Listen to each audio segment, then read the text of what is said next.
இன்றைய வேதவசனம் ஜனவரி 30. வேதத்துல பிலிப்பியர் 4 அதிகாரம் 9 வசனத்துல, நீங்கள் என்னிடத்தில் கற்றும் அடைந்தும் கேட்டும் கண்டும் இருக்கிறவைகள் எவைகளோ அவைகளையே செய்யுங்கள், அப்பொழுது சமாதானத்தின் தேவன் உங்களோடு இருப்பார்.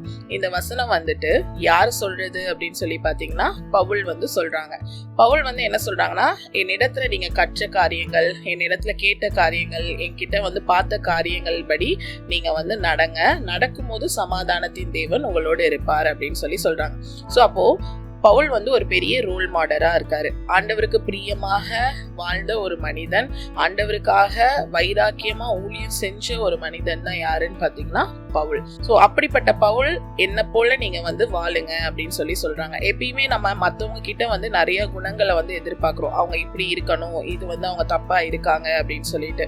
அதே நேரத்துல நம்மளோட வாழ்க்கையில நம்ம மத்தவங்க எதிர்பார்க்கிற குணங்கள் நம்ம இடத்துல இருக்கா, இல்லைன்னா நம்ம மற்றவங்களுக்கு ஒரு ரோல் மாடலா பவுல போல இருக்குமா அப்படின்னு சொல்லிட்டு யோசித்து பார்ப்போம். நம்ம மற்றவங்க கிட்ட இதெல்லாம் சரியில்லை, அவங்க இது ஆண்டவருக்கு பிரியம் இல்லாத குணமா இருக்கு அப்படின்னு நம்ம பென் பாயிண்ட் பண்ற மாதிரி, நம்ம இடத்துல ஆண்டவருக்கு பிரியம் இல்லாத குணங்கள் என்னென்ன இருக்கு அப்படின்றத ஐடென்டிஃபை பண்ணுவோம். ஸோ ஐடென்டிஃபை பண்ணி அதை எல்லாத்தையுமே ஆண்டவருக்கு பிரியமான காரியங்களா மாற்றுவோம். அப்போ நம்மளை பார்க்கிற மற்றவங்களும் அந்த குணங்களை நம்ம கிட்ட இருந்து பெற்றுக்கொண்டு அவங்களுடைய வாழ்க்கையையும் மாற்ற முடியும். ஸோ பவுல் எப்படி ஆண்டவருக்கு பிரியமான ஒரு வாழ்க்கையை வாழ்ந்தாரோ, அதே போல நம்மளும் ஆண்டவருக்கு பிரியமான ஒரு வாழ்க்கையை வாழுவோம்.